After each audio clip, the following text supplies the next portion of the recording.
Right, thank you all for coming back.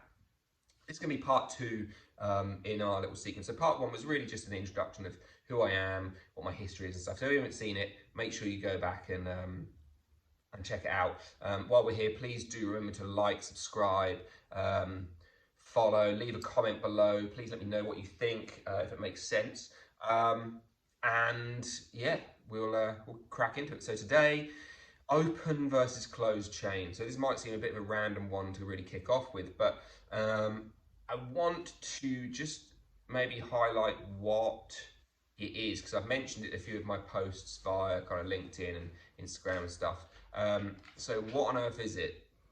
This is Douglas, but that's not what we're looking for. So open versus closed chain. So we can kind of get the idea that open is kind of open, really. And if we think of a chain, like a chain link, it's constantly like there'd be one end where it wasn't attached to something, whereas closed chain makes it sound like it's closed, which is obviously, if you imagine a chain link, they're closed together, it's one complete thing, which is basically what happens in the body when we are, say, lying down. So this would be an open chain. So my feet aren't touching the floor, they're not interacting with anything. So we can get a response through the body in the open chain, which is different from how the body responds when we're in the closed chain.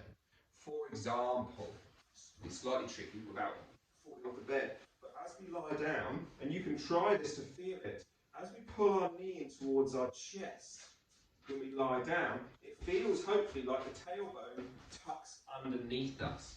So you should feel that as the knee gets brought in towards our chest, let me try it this way, as the knee gets brought in towards our chest, our low back rounds and our tailbone tucks under us, which is quite often how treatment of hips and bums and things will be done at physios or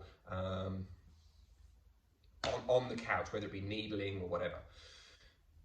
But in the human body, as we walk, that's not what happens. Actually, what happens when we flex our hip, which flexing of the hip is essentially the knee closing off.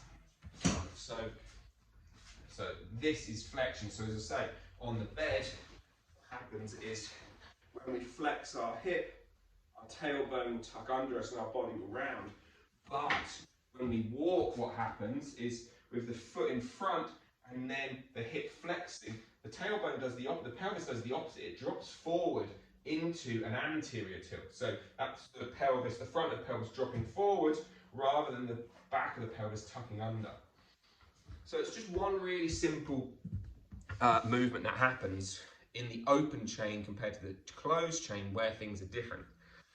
So if we're being treated for hip pain, back pain, knee pain, whatever pain it might be, in the open chain on the bed, and we're being massaged and we're being needled or cupped or whatever it might be, and we feel that is nice and free, and you get that knee pushed into the chest and the tailbone tucks and rounds, which again is something which does happen. So we want that to be able to happen. But then when you go onto the closed chain, your foot is on the floor, your body has no ability to actually do the opposite. Then how effective has that treatment really been? And so this is just a little a starting point for you to maybe begin to understand how your foot being connected to the floor will give a different experience to every bone up the chain compared to being on the bed. The foot being flat, so we're just going to stick with this idea of the pelvic movement, but the foot being flat, and then the ankle going forward, the knee going forward, the pelvis coming over the top, drives one particular movement into our body, which allows our spine to move, which allows our head to move, which then allows our arms to move. So that's one of the things where what I do will be different from that, perhaps seeing like a massage therapist, a physio, an osteo, because they all have their place and they all do some amazing work. But what we need to be able to do is take that work, which frees things up, and then when we put it into the closed chain with the foot on the floor, that's where the magic has to happen. Because if we don't use that free space that we've just developed on the couch to then allow for the foot on the floor to move differently, for the knee and the hip and the pelvis and the spine and the shoulder blades and the head and the skull and everything to move differently, then all of that freedom that you've just got on the couch is going to be disappeared by the time you've walked 10, I don't know, a few days probably. And it gets less and less. Every time you go and have your back cracked, you needled, whatever, feels amazing. 2 weeks later, you're like, oh, it's getting grumpy again, I have to go again. You go and do it again, 10 days later, oh, a week later, oh, 5 days, oh, 2 days. And it just gets shorter. And you spend the whole time basically paying out loads of money and in discomfort. Whereas if you take that freedom, then you put it into a closed chain, then you begin to manipulate, you allow the foot to be manipulated on the floor to open and spread and lengthen, and the ankle to have to move differently because the foot's moved differently, and then the knee to move differently because the foot and the ankles move, and so on and so forth up the whole chain. When you walk, every single footstep you take walks better movement into your body, and so you walk yourself better. So that's just our little highlight of open versus closed chain mechanics. And so if you are interested in any of this, as I said, I work online and in person. So I work with people all over the world. I've got people from Australia to Spain, Portugal, Guernsey, all over, Scotland, Wales. So if you're interested in knowing more, please do hit me up.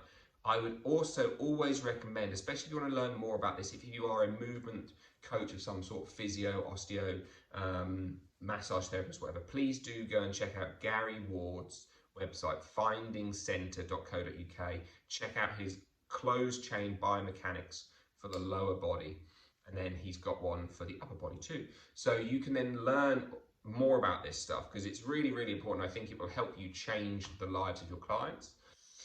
But if you're someone who isn't a practitioner, then do also check out Gary's Wake Up Your Body, Wake Up Your Feet programs. They give a great insight and teaching space, which then allows when you come to work with me or anyone else to understand the directions that we're going.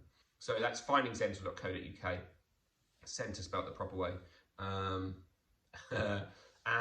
yeah, I'll put that in the notes so you can see. But if you're interested, again, please do like, subscribe, follow, comment, share, all of that jazz. And then also, yeah, just drop me a line. In the notes below is my website link, so you can email me and we can chat and get you moving. Thanks, guys. Have a wonderful day. Don't forget to move, breathe, and live a slightly better life today. And we'll see you all soon. Cheers, guys.